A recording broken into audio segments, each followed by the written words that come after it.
C'est avec joie, quel privilège vraiment d'ouvrir nos Bibles ensemble. Et encore une fois, nous arrivons aujourd'hui au livre de la Genèse. Nous allons ouvrir la parole de Dieu au livre de la Genèse, chapitre 1. Nous ouvrons la parole de Dieu au livre de la Genèse, chapitre 1, pour continuer notre étude de ces livres tellement merveilleux, inspirés par Dieu pour notre bien, pour notre croissance. La Bible ne commence avec l'homme. La Bible commence avec Dieu. La véritable théologie est centrée sur Dieu et non sur l'homme. Le véritable christianisme trouve son origine en Dieu et après se diffuse ensuite vers les hommes. Le livre de la Genèse est un livre théocentrique, c'est-à-dire que c'est un livre centré sur Dieu. Dieu est le personnage principal. Comme nous l'avons vu la dernière fois, la Bible ne cherche même pas à prouver l'existence de Dieu, mais affirme tout simplement qu'il est réel, qu'il est éternel, qu'il est le créateur, qu'il est le souverain, qu'il est le seul Dieu. Les tout premiers mots du livre de la Genèse éliminent toute autre possibilité concernant nos origines. Donc, le Big Bang, l'évolution et toutes les théories qui impliquent le hasard et les millions d'années, tout ça s'incline devant la souveraineté de Dieu et le Dieu de la Bible qui existe depuis toujours et qui, dans sa condescendance, nous raconte comment tout a commencé. Il ne fallait pas le faire, mais il a décidé de le faire afin que nous vivions pas dans les ténèbres, pas dans les hypothèses, pas dans des théories imaginaires, mais que nous sortions de tous ces mensonges et de toutes ces erreurs pour arriver à la seule équation qui peut vraiment expliquer l'origine de l'univers. L'équation est, au commencement, Dieu créa. C'est l'équation de notre origine. C'est très simple, mais c'est une portée quand même immense qui nous conduit à la gloire de ses créateurs. Quelqu'un qui se situe au-delà de l'espace et au-delà du temps. Quelqu'un qui a toujours existé, qui a toujours été complet et indépendant et parfait, et qu'à partir de rien, il a décidé de créer toutes choses sans aucun effort, aucun processus. Il a tout simplement décidé de créer l'univers. Pourquoi? Parce qu'il avait un plan. Le plan de ce Dieu, le Père, a voulu donner au Fils un peuple. Il a voulu donner un cadeau à son Fils pour qu'un jour, il rentre dans la création, que le Fils rentre dans cette création qui n'existait auparavant, et qu'il vient pour racheter ce peuple, qu'il rachète et sauve à tous ceux qui un jour vont se repentir et croire en lui. C'est-à-dire que vous et moi, nous existions déjà avant la création, mais dans la pensée de Dieu, dans le plan éternel de Dieu, dans le dessein de Dieu, vous étiez déjà là. Dieu a voulu vous créer pour que vous soyez partie de ce peuple qu'il donne à son Fils en tant que cadeau. Donc, Dieu a créé et le reste de la Bible, tout simplement, dévoile l'histoire et les détails de ce plan qui, en fin de compte, attribue toute la gloire à ce Dieu, le Créateur. Pourquoi? Parce qu'il est un Dieu et un Créateur glorieux. Vous voyez, le premier mot dans la Bible nous dit que la Bible n'est pas à propos de nous. La création n'est pas non plus à propos de vous. Et même votre vie n'est pas à propos de vous. Mais il s'agit avant tout de la gloire de Dieu. Toute chose a le but dans la gloire de Dieu. Le but de la création n'est pas que vous soyez à l'aise, que vous soyez heureux, que vous soyez en bonne santé ou que vous soyez prospère. Ce n'est pas ça le but. Ce n'est pas que vous soyez épargnés de ces épreuves et des problèmes et des maladies. Non. Le but, c'est que même à travers ça et malgré tout ça, que vous arriviez à donner la gloire à Dieu, que Dieu soit glorifié. Ça, c'est le but de la création. C'est ce que Jean Calvin a dit à l'époque. Jean Calvin a dit, la création est un théâtre éblouissante dédiée à la gloire de Dieu. Dieu a créé la création comme le théâtre où il va déployer sa gloire. Et plus nous nous plongeons dans la Genèse, plus nous verrons la gloire de Dieu et plus nos esprits ils vont monter dans la louange et dans la reconnaissance et dans un désir sincère de ne plus vivre pour nous-mêmes, mais de vivre pour ces dieux et pour que sa gloire soit connue et reconnue et proclamée parmi le peuple. Alors aujourd'hui, nous allons revenir sur le glorieux premier chapitre, premier verset de la Bible, de la Genèse, afin de laisser la parole de Dieu nous donner des autres vérités glorieuses pour voir plus profondément notre glorieux Créateur. C'est ce qu'on va faire aujourd'hui ensemble. Mais avant de commencer, prions.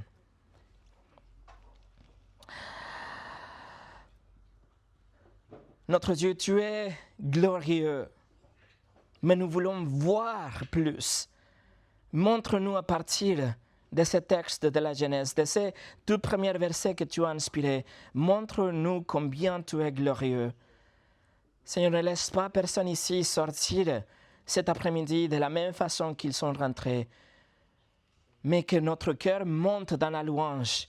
Que notre vie soit transformée dans ce désir de servir ce Dieu glorieux. Que nous voyons notre vie comme quelque chose de beaucoup plus grand que notre petit terrain de jeu, mais que notre vie est faite pour te rendre gloire, car tu es digne et déjà glorieux. Montre-nous, Seigneur. Bénis la prédication de ta parole. Au nom de Jésus. Amen. Le message aujourd'hui s'appelle « Le glorieux Créateur ». Et nous allons voir Genèse 1, verset 1. Genèse 1, verset 1 nous dit « Au commencement, Dieu créa les cieux et la terre. » La dernière fois, mes amis, nous avons contemplé la première partie du verset 1 et nous avons répondu à 3 questions. Nous avons répondu à la question « Quand ?» et on a dit « Au commencement ». La question « Qui ?» Dieu. Et quoi il a créa.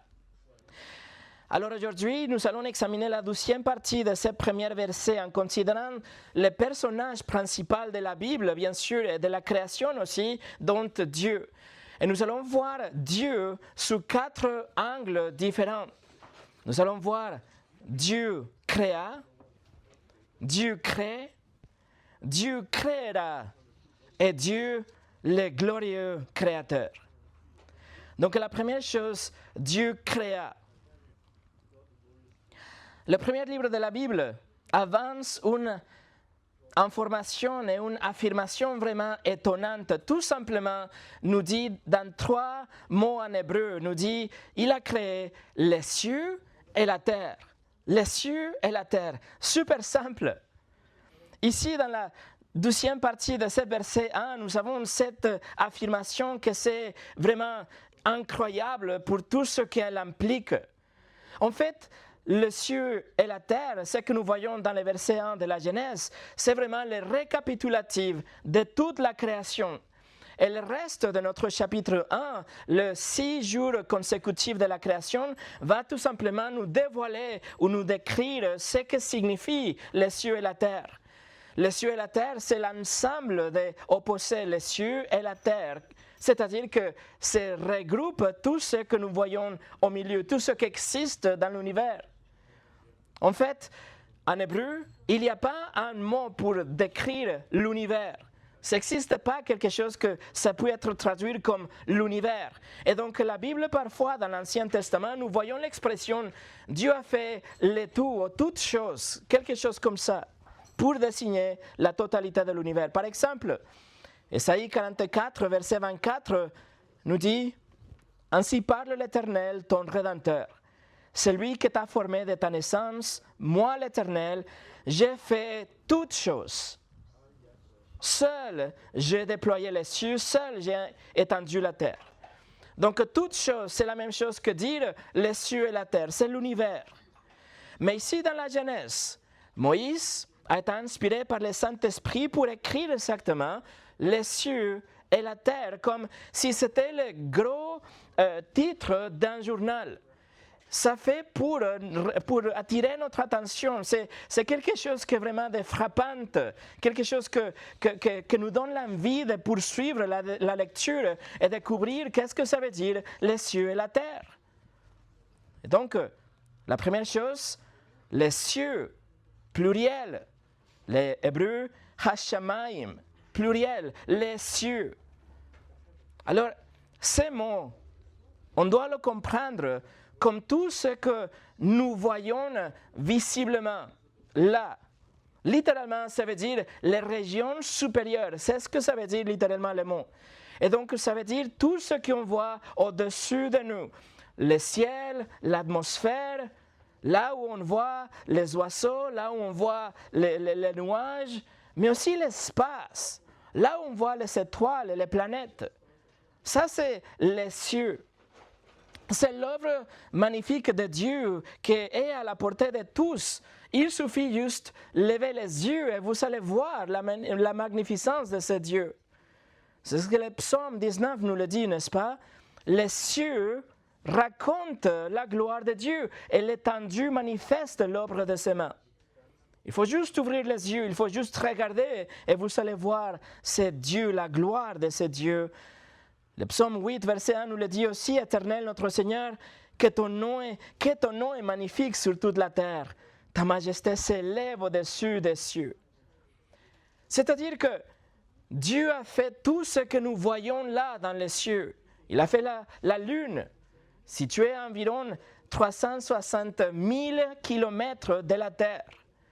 Il a fait de sorte que le soleil que ça soit 100 fois plus grand que le diamètre de la terre.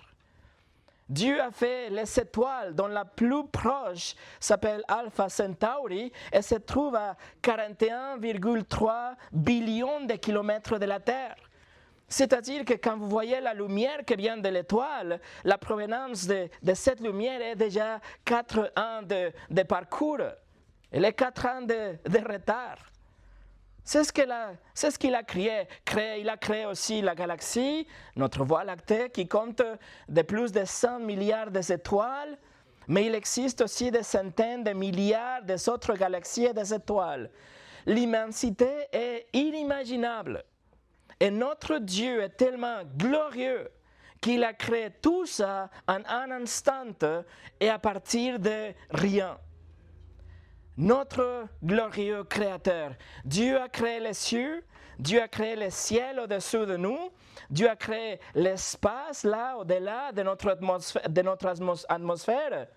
Mais qu'en est-il de ce que la Bible appelle le troisième ciel, là où Dieu réside? Est-ce que cet endroit était éternel? Paul mentionne cet endroit, le troisième ciel, dans 2 Corinthiens, comme le lieu où Dieu réside, où se trouvent les anges, où se trouvent les saints aujourd'hui. Ce lieu, en fait, a été aussi créé par Dieu. Et Dieu a décidé de le faire sa demeure dans un moment donné, dans la création aussi. Donc, Dieu a tout créé, tout ce que nous voyons en termes de cieux. Mais Dieu a aussi créé doucement la terre. Le hébreu Eretz, que ça veut dire tout ce qui est physique ici sur la terre, ici bas. Tout ce qui est la matière, tout ce qui est le volume, tout ce qui relève des éléments solides, liquides, tout ce que nous voyons autour de notre atmosphère, tout ce qui est physique ici en bas. Et par conséquent, ces deux opposés nous offrent la totalité de la réalité telle que nous la connaissons. Ce qui existe là dans les cieux, ce qui existe ici dans la terre, y compris ce que nous ne voyons pas dans le royaume, dans le domaine spirituel plutôt. Tout a été créé par notre glorieux Créateur. Ça, c'est quelque chose d'époustouflant. C'est quelque chose qui doit nous conduire à la louange. Et c'est ce que ça se passe avec l'apôtre Paul. Paul rend gloire à Dieu parce qu'il reconnaît la création de Dieu, qu'il est le créateur de toutes choses. Dans Romains chapitre 11, verset 36, il dit, c'est de lui et par lui et pour lui que sont toutes choses. À lui la gloire dans tous les siècles. Amen. L'apôtre Jean aussi, il jette un coup d'œil dans le ciel et il voit, et il entend l'adoration et la gloire qui lui sont rendues en raison de tout ce que Dieu a créé, en raison de la puissance de création de Dieu. Et qu'est-ce qu'il écoute Jean? Aussi la louange. Apocalypse 4, verset 11. Tu es digne, notre Seigneur et notre Dieu, de recevoir la gloire, l'honneur et la puissance. Pourquoi? Parce que tu as créé toutes choses. Et c'est par ta volonté qu'elle existe et qu'elle ont été créée. Donc voilà, la Genèse 1, verset 1, répond avec une grande précision, mais aussi avec une grande simplicité, ce que l'évolution ne peut pas expliquer. Par exemple, le philosophe évolutionniste Herbert Spencer, il a défini qu'il existe 5 catégories qui, selon lui, englobent tout ce qui existe dans l'univers. Il n'y a rien, selon lui, qui ne peut pas exister en dehors de ces 5 catégories. Et bien sûr, Spencer, qui était aussi un fervent défenseur des ouvrages de Charles Darwin, il ne laisse pas la place à quoi que ce soit de surnaturel. Il dit que tout doit être existé dans le domaine spirituel. Mais c'est très intéressant que ces 5 catégories qu'il pense, nous les trouvons dans la Genèse 1, verset 1. Il dit, les 5 catégories sont le temps, la force, l'action, l'espace et la matière. Et qu'est-ce que nous voyons dans Genèse 1, verset 1? Au commencement, c'est le temps. Dieu, c'est lui et la personne derrière la force. Il a créé, c'est l'action. Les cieux, c'est l'espace. Et la terre, c'est la matière. Voilà les 5 catégories.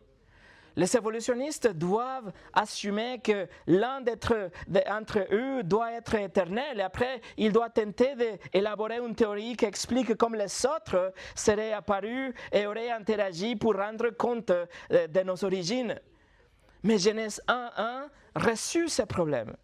Les 5 catégories ont été créées par Dieu ainsi que le monde spirituel. Rien n'existait en dehors de Dieu et subitement, tout a fait son apparition. Le premier verset de la Bible nous apporte la seule réponse sûre et véridique à la question de nos origines. Et bien au-delà des ouvrages rédigés par des philosophes, nous savons la vérité parce que Dieu lui-même, il nous le dit. Paul et Barnabas, ils sont proclamés, Actes 14, 15. Dieu a fait le ciel, la terre, la mer et tout ce qui s'y trouve. Et voilà, Dieu a créé notre glorieux Créateur. Numéro 2, Dieu crée aujourd'hui. Non seulement Dieu a créé dans le passé, mais la deuxième perspective sur la création est que non seulement Dieu a créé, mais Dieu continue à créer aujourd'hui. Pourquoi? Parce que la Bible affirme que l'humanité est morte dans cette transgression. L'humanité est morte dans ses péchés. Il n'y a pas d'une vie spirituelle dans l'humanité. Nous sommes comme des morts vivants, des morts qui marchent dans la rue, dont le cœur est de pierre, inclinés vers le mal. Des gens qui aiment le péché, des gens qui rejettent Dieu avec haine. Regardez avec moi Ephésiens chapitre 2. Tournez pour un moment au livre de Ephésiens chapitre 2. Et lisons ensemble versets 1 au 3. Ephésiens chapitre 2, versets 1 au 3. Paul écrit, « Vous étiez morts par vos offenses et par vos péchés, dans lesquels vous marchiez autrefois, selon les trains de ce monde, selon les princes de la puissance de l'air, de l'esprit qui agit maintenant dans les fils de la rébellion. Nous tous aussi, nous étions de leur nombre et nous vivions autrefois selon les convoitises de notre chair, accomplissant les volontés de la chair et de nos pensées, et nous étions par nature des enfants de la colère, comme les autres. Alors l'humanité, Paul nous dit, est morte dans les transgressions, dans les péchés, dans les offenses. Il n'y a aucune vie spirituelle dans le monde. Si Dieu nous laissait dans cet état, nous serions tous jugés. Et selon les standards de perfection que Dieu demande, il devrait nous envoyer en enfer, nous tous, pour avoir transgressé ses lois. Nous ne pouvions pas faire autrement. Nous étions incapables. Pourquoi? Parce que pour nature, notre nature nous poussait vers le mal. Notre nature nous poussait à mentir et à voler avec joie et à convoiter les gens et les hommes et les femmes, à utiliser le nom de Dieu en vain, à être envieux. C'était notre nature, c'est ce qu'on faisait avec joie. Alors, Dieu a dû intervenir. Il fallait que ce soit un acte surnaturel et puissant pour recréer notre nature, pour recréer notre cœur, pour nous régénérer. Et il a remplacé notre cœur de pierre pour un cœur de chair. Et il nous a fait naître de nouveau. C'est ce qu'on appelle le miracle de la conversion, le miracle de la nouvelle naissance. Paul écrit à Tite 3, verset 4, « Lorsque la bonté de Dieu, notre Sauveur, et son amour pour les hommes ont été manifestés, il nous a sauvés. Non à cause des œuvres de justice que nous aurions faites, mais selon sa miséricorde, par le vent de la régénération et le renouvellement du Saint-Esprit. » C'est-à-dire qu'en un instant, nous avons vu notre péché parce que l'Esprit de Dieu nous a régénérés. Et quand nous avons vu notre péché, nous nous sommes repentis de notre péché, nous nous sommes détournés de notre péché, et nous avons placé notre confiance dans la vie parfaite de Christ, dans sa mort sacrificielle à notre place et dans sa résurrection victorieuse. Et nous avons cru que Jésus a satisfait la justice de Dieu, qu'il était envoyé pour nous sauver de la colère de Dieu, pas parce qu'on l'a mérité, mais parce qu'il est riche en miséricorde. Et Jésus a payé notre dette et il est mort sur la croix pour prendre en lui la colère de Dieu qui était censée de tomber sur nous. Regardez le verset 4 au verset 8, Ephésiens 2, 4 au 8. Mais Dieu, qui est riche en miséricorde, à cause du grand amour dont il nous a aimés, nous qui étions morts par nos offenses, nous a rendus vivants avec Christ. C'est par la grâce que vous êtes sauvés. Il nous a ressuscités ensemble et nous a fait asseoir ensemble dans les lieux célestes en Jésus-Christ, afin de montrer dans les siècles à venir l'infinie richesse de sa grâce par sa bonté envers nous en Jésus-Christ. Car c'est par la grâce que vous êtes sauvés, par les moyens de la foi. Et cela ne vient pas de vous, c'est le don de Dieu. Donc voilà, Dieu nous offre le pardon de nos péchés. Il nous offre la vie éternelle en tant qu'un cadeau que Christ a acquis pour nous. Et en réponse, nous nous repentons et nous plaçons notre confiance en Jésus seul. Et alors, quel est le résultat de cette transaction? Quel est le résultat de ça? Paul l'écrit dans 2 Corinthiens 5, 17. Paul dit, écoutez bien, si quelqu'un est en Christ, il est une nouvelle création. Si vous êtes en Christ, vous êtes une nouvelle création. Dieu vous a recréé. Le glorieux Créateur vous a recréé. Il continue à créer aujourd'hui alors que les pécheurs répondent à la prédication de la foi, de l'Évangile par la repentance et la foi. Dieu continue à recréer aujourd'hui. Mais si vous n'êtes pas en Christ, c'est-à-dire que vous êtes toujours dans vos péchés, vous êtes toujours mort de façon spirituelle et vous avez besoin désespérément d'être né de nouveau. Numéro 3, Dieu créera dans le futur. Donc Dieu a créé le monde avec puissance il recrée aujourd'hui les pécheurs avec puissance. Et il recréera l'univers. Il créera une nouvelle création avec puissance aujourd'hui et aussi dans le futur. Écoutez le psaume 102. Le psaume 102 va établir les liens entre la création et une future nouvelle création. Le psaume 102, versets 26 et 27. Psaume 102, 26 et 27.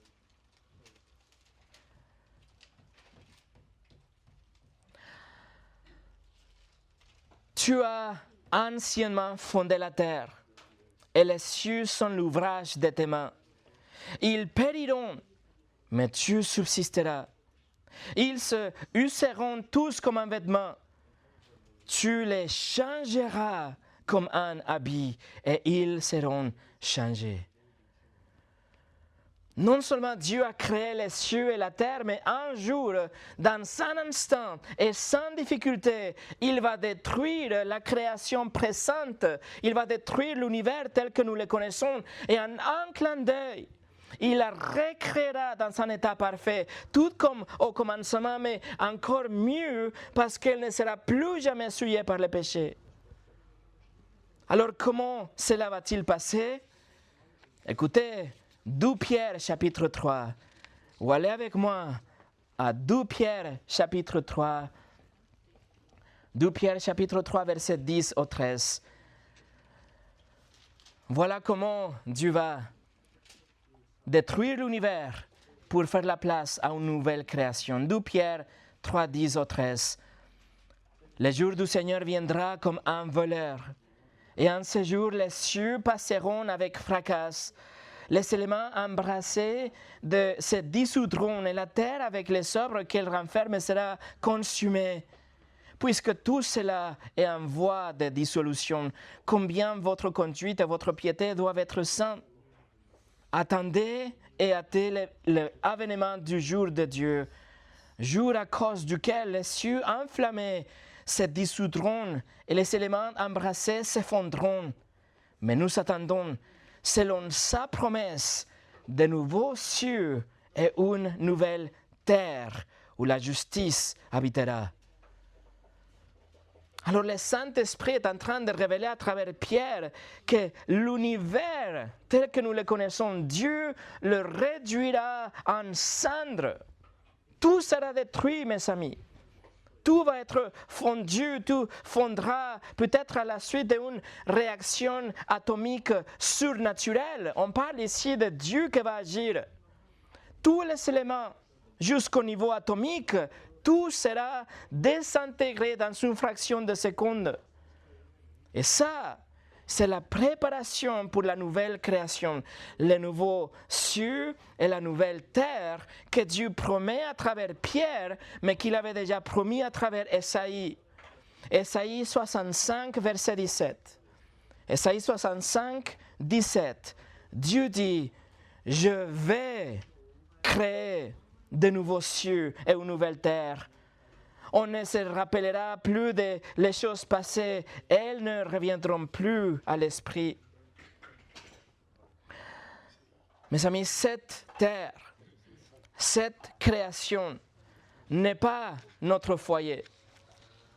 Ce n'est pas chez nous ici. Même quand vous voyez une rose, une belle rose scintillante de gouttes de pluie, et vous voyez qu'elle est en train de s'épanouir à la lumière du soleil matinal. Et vous voyez qu'il y a derrière une cascade majestueuse. Et il y a des cerfs magnifiques qui sont venus pour boire.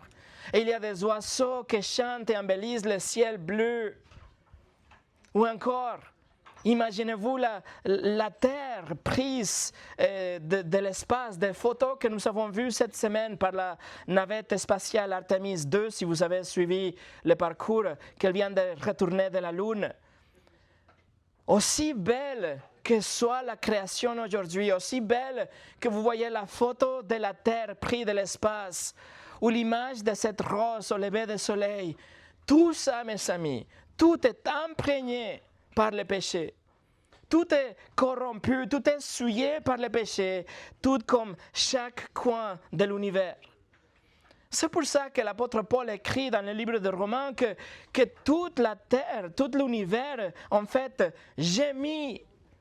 L'univers est en train de crier, de pleurer parce que nous voulons être libres de l'esclavage, de la corruption et du péché. Et donc Dieu a promis, il a dit, ne vous inquiétez pas, il y a de nouveaux cieux, une nouvelle terre qui arrivera un jour. Tournez au livre de l'Apocalypse. Apocalypse, chapitre 21. Le livre de l'Apocalypse, chapitre 21. Et voici le point culminant du plan rédempteur de Dieu. Ce que Dieu a commencé dans Genèse chapitre 1, verset 1 avec la création, s'achève dans Apocalypse 21 avec la nouvelle création. Regardez Apocalypse 21, verset 1 au 5. Jean écrit, « Puis je vis un nouveau ciel et une nouvelle terre, car le premier ciel et la première terre avaient disparu et la mer n'était plus. Et je vis descendre du ciel d'auprès de Dieu la ville sainte, la nouvelle Jérusalem, préparée comme une épouse qui s'est parée pour son époux. J'entendis du trône une forte voix qui disait, « Voici le tabernacle de Dieu avec les hommes. Il habitera avec eux, et ils seront son peuple, et Dieu lui-même sera avec eux. Il essuiera toutes larmes de leurs yeux, et la mort ne sera plus.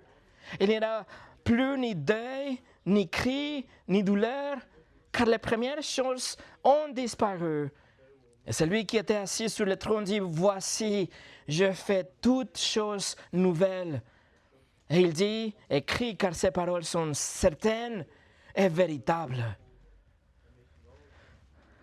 Voilà, mes amis, le glorieux Créateur. Il ne s'agit pas d'une simple rénovation de ce monde, mais d'une recréation totale de l'univers. Il n'y aura plus de péché, plus de maladies, plus de mort. Et Dieu va tout créer juste comme il l'avait fait au commencement, à partir de rien, sans effort et dans un instant.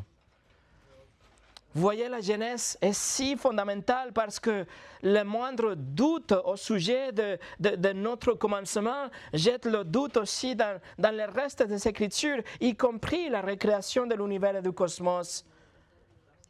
Ou bien, pensez-vous que Dieu va faire appel à l'évolution pour la récréation de l'Apocalypse 21? Est-ce qu'on doit attendre pour des milliers et des millions d'années pour que l'évolution recrée la nouvelle création? Est-ce que c'est allégorique? Est-ce qu'elle est une source de confusion? Est-ce que c'est ambigu? 1000% pas. Tout est vrai, tout est littéral. Et nous pouvons faire confiance à notre glorieux Créateur. Voilà, mes amis, la puissance d'un Créateur glorieux. Au commencement, Dieu a créé les cieux et la terre, et à la fin, il va créer les nouveaux cieux et la nouvelle terre. Mais ce n'est pas tout. Dans un instant, Dieu va créer à partir de rien, écoutez bien, un corps glorifié pour chaque personne à travers de l'histoire qui s'est repentie, qui a placé leur confiance en Jésus. Allez avec moi à 1 Corinthiens chapitre 15. 1 Corinthiens chapitre 15. Et regardez ce que Paul écrit par rapport à ça. 1 Corinthiens 15, versets 51 et 52. 1 Corinthiens 15, 51 et 52. Paul écrit, « Voici, je vous dis un mystère.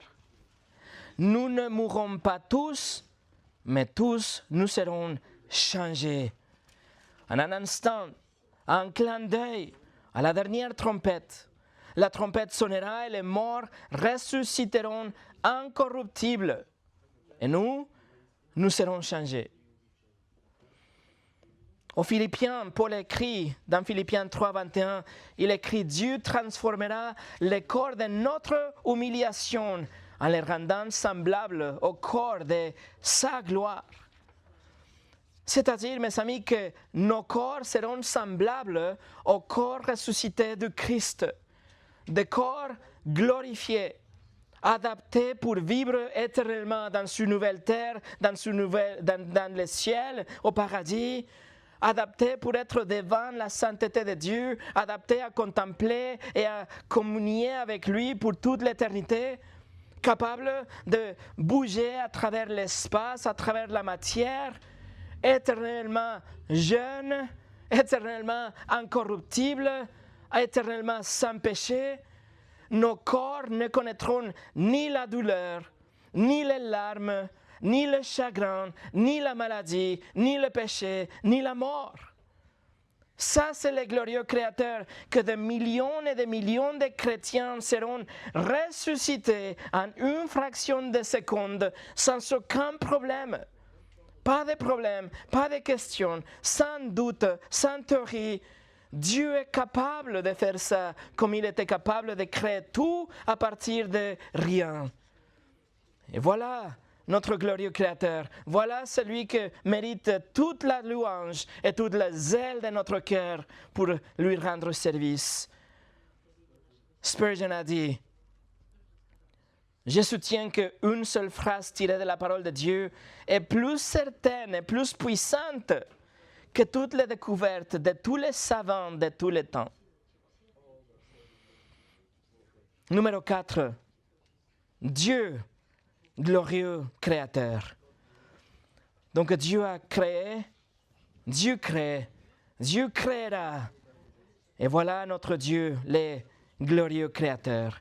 Et on revient au livre de la Genèse. Genèse chapitre 1. La Bible dit au commencement, Dieu créa les cieux et la terre. Mais la question est, quelle était sa méthode? Nous avons déjà dit qu'il a créé toutes choses à partir de rien, mais s'il n'y a aucune matière première à travailler, alors comment est-ce qu'il a tout créé? Et la réponse est, Dieu a parlé. Il a tout créé par sa parole. Il a tout créé à partir de rien. Voilà notre Dieu. Dieu dit que cela soit, que cela soit, que cela soit. Et chaque fois qu'il a parlé, la création a produit les choses. Qu'y a-t-il de plus glorieux que cela? C'est ce que nous appelons la création fiat, la création par décret. Ce qui signifie que Dieu l'a voulu, Dieu l'a décrété et qu'elle existe. Regardez le verset 3. Dieu dit. Verset 6. Dieu dit. Verset 9. Dieu dit. Verset 11. Dieu dit. Verset 14. Dieu dit. Verset 20. Dieu dit. Verset 24. Dieu dit. Verset 26. Dieu dit. Simplement, Dieu a parlé 8 fois et tout l'univers, visible et invisible, a pris forme. Alors Dieu dit et il en fut ainsi. Et il faut savoir, il faut nous rappeler, mes amis, qu'il s'agit d'un récit historique.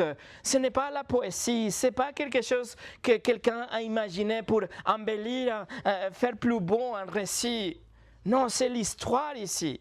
Ce sont des passages historiques. C'est ça, c'est quelque chose que nous pouvons observer. Et en fait, juste pour vous donner une autre raison pour laquelle nous sommes sûrs que c'est un récit historique, nous pouvons observer ici l'utilisation de quelque chose qui s'appelle en hébreu le wayiktol, que c'est une construction verbale. Ces constructions verbales caractérisent les récits historiques hébraïques. C'est ce que nous voyons dans les livres des rois. C'est ce que nous voyons dans les livres des chroniques. Personne ne conteste pas le fait que Samuel, par exemple, est l'histoire. Et nous voyons cette construction, le wayiktol.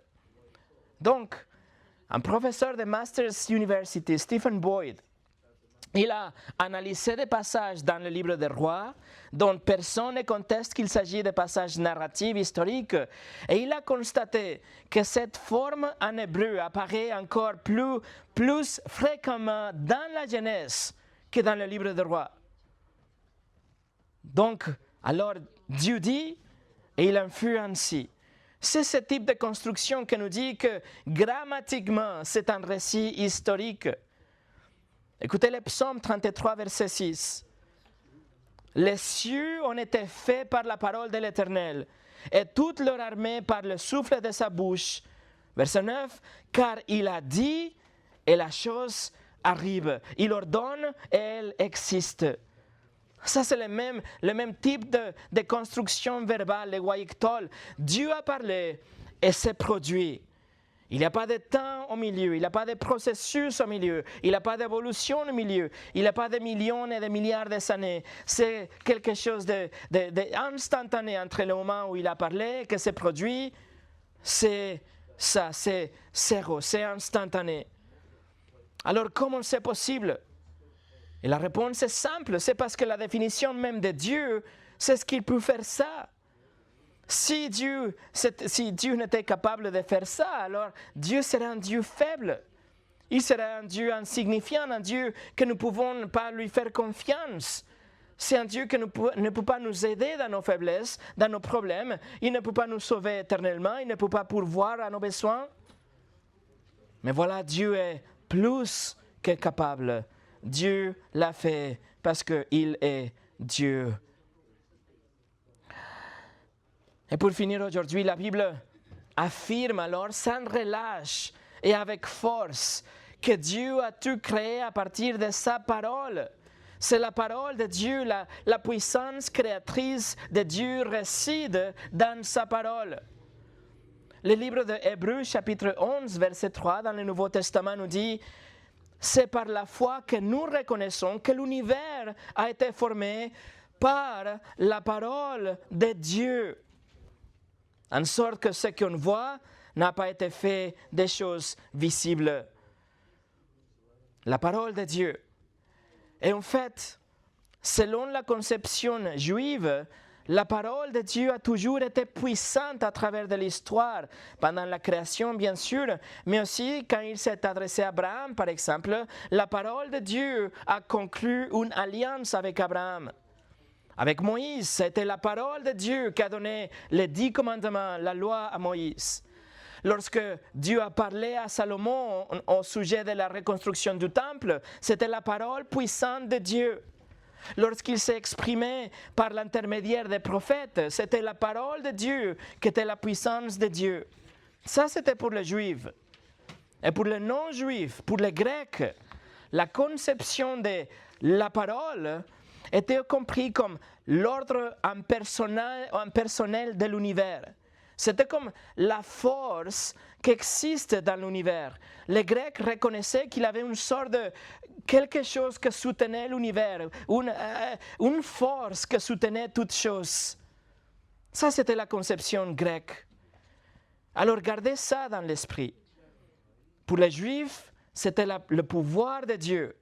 Par les non-juifs, c'était la force que gardait l'univers. Et avec ça dans l'esprit, nous allons à Jean chapitre 1. Jean chapitre 1.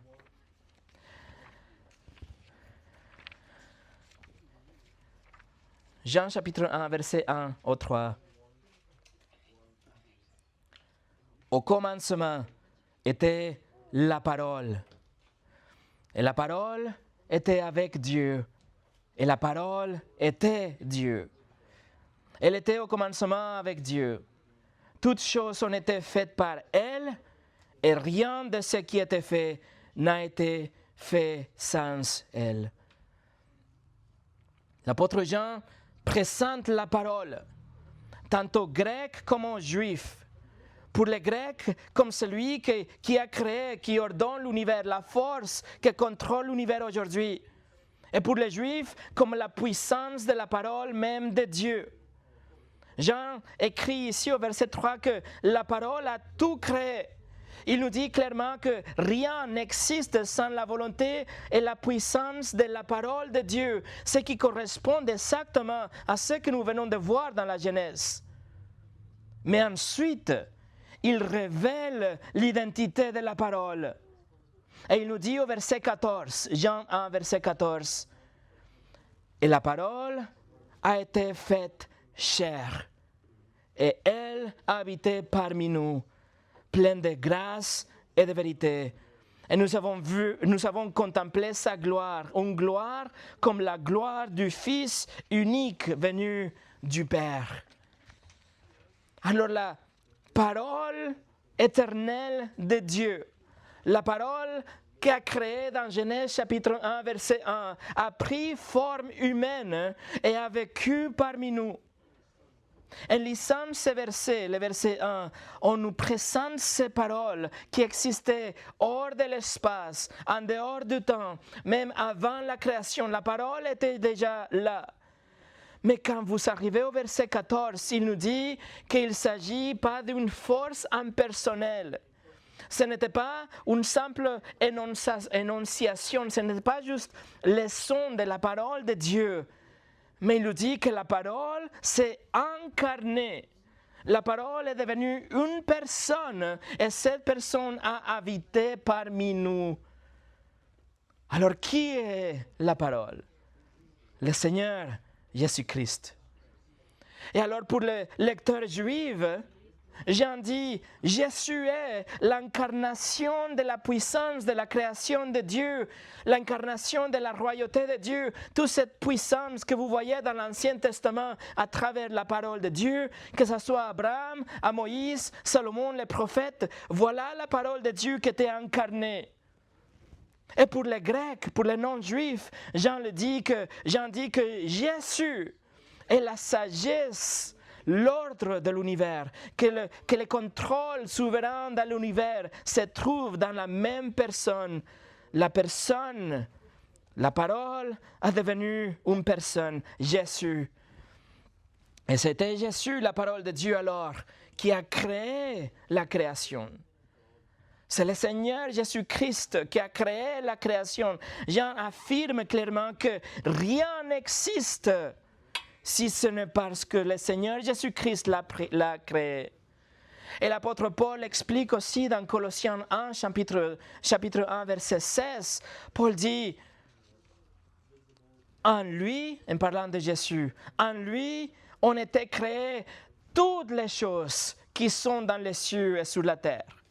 Les visibles, les invisibles, les trônes, les dignités, les dominations, les autorités, il dit tout a été créé par lui et pour lui.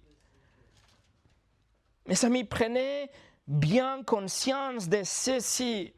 Le Seigneur Jésus-Christ, dont nous avons célébré la résurrection le dimanche passé, c'est lui qui a créé toutes les choses visibles, ainsi que tout le monde spirituel, tout le monde angélique, toutes choses ont été créées par lui et pour sa gloire et pour son bon plaisir. Le Seigneur Jésus n'est pas le bébé que l'Église catholique présente aujourd'hui. Le Seigneur Jésus n'est pas l'homme crucifié et ensanglanté que l'Église orthodoxe présente aujourd'hui. Le Seigneur Jésus n'est pas un homme exalté comme les Mormons le présentent aujourd'hui. Le Seigneur Jésus n'a pas été créé comme l'affirment les témoins de Jéhovah aujourd'hui. Le Seigneur Jésus n'est pas un simple prophète comme l'islam le présente aujourd'hui ou un simple enseignant comme prétendent certains philosophes aujourd'hui. Il n'est pas seulement un personnage historique comme le soutiennent les intellectuels d'aujourd'hui. Il n'est pas une force comme le suggèrent les enseignants du New Age d'aujourd'hui. Et certainement, il n'est pas un mythe comme beaucoup voudraient l'affirmer aujourd'hui, les sceptiques d'aujourd'hui. Non, mes amis, Jésus-Christ est le glorieux créateur de toutes choses. Hébreux chapitre 1, versets 1 et 2 nous dit, après avoir autrefois, à plusieurs reprises et à plusieurs manières, parlé à nos pères et à nos prophètes, par les prophètes, Dieu, dans ces derniers temps, nous a parlé par le Fils il a établi héritier de toutes choses. Par lui, il a aussi créé l'univers. Ça ne peut pas être plus clair que ça. Et l'univers, ça peut être traduit aussi comme les âges, c'est-à-dire tout ce qui existe. Par lui a créé toutes choses. Cela compris l'espace, le temps, l'énergie, la matière.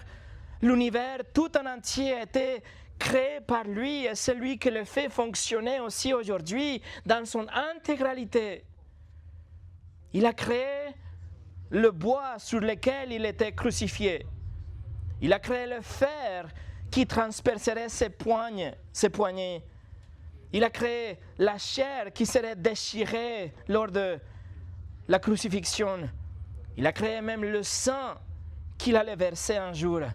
Il a créé la pierre qui le enfermerait. Il a même créé les anges qui ont proclamé la résurrection aussi. En un instant, et sans effort, et sans complication, et sans matière à partir de rien, le Christ glorieux a créé les cieux et la terre en tant que le théâtre où il allait venir pour racheter son peuple.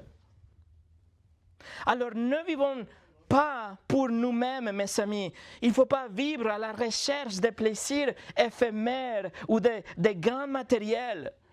Mais nous pouvons vivre aujourd'hui pour quelque chose de plus grand que nous-mêmes, pour la gloire de son nom, pour celui qui a créé les étoiles par sa parole et qui un jour, il a promis qu'il reviendra et il recréera toutes choses à nouveau. Alors repentons-nous de nos petits caprices. Soumettons-nous à son dessein éternel.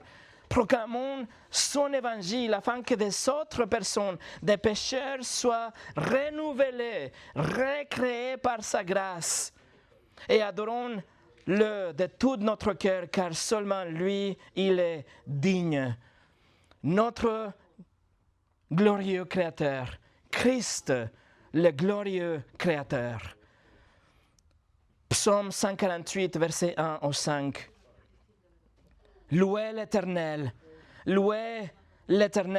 du haut des cieux, louez-le dans les lieux élevés, louez-le, vous tous ses anges, louez-le, vous toutes ses armées, louez-le, le soleil et la lune, louez-le, vous toutes étoiles lumineuses, louez-le, cieux des cieux, et vous, ô qui êtes au-dessus des cieux, qui louent le nom de l'Éternel, car il a commandé et ils ont été créés.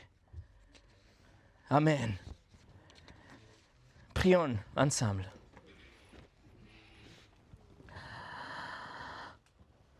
Seigneur Jésus, non seulement tu es notre Sauveur, non seulement tu es notre Seigneur, mais tu es notre glorieux Créateur. Seigneur, nous prions que cette étude, ces passages qu'on a parcourus aujourd'hui, que ça soit raffermi dans notre cœur pour que nous ayons un nouveau désir de te servir, le zèle d'être plus engagés avec toi.